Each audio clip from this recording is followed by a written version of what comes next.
UV Baby Lancers posible pang makasud sa semifinals human nila gipildi ang USJR Baby Jaguars sa high school basketball sa CESAFE. Ang balitang sports kang Leia Capuyan.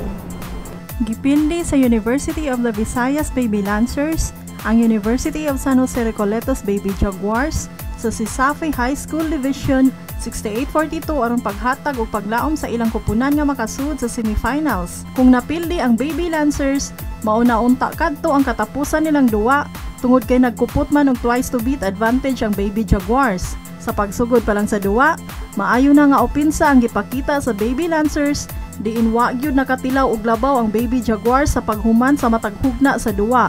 Ang Baby Lancers ug Baby Jaguars mag-abot pag-usab karong Domingo ug ang modaog mao ang makasud sa semifinals. Sa college, tagak na ang University of Southern Philippines Foundation Panthers sa dihang gipildi na usab sila sa defending champion Southwestern University Cobras 81-73. Sa laing bahin, ang UAC Warriors, UV Green Lancers ug SWU Cobras sigurado ng apil sa Final Four ug makasud na usab sila sa Philippine Collegiate Championship League. Leia Capuyan sa Balitang Sports.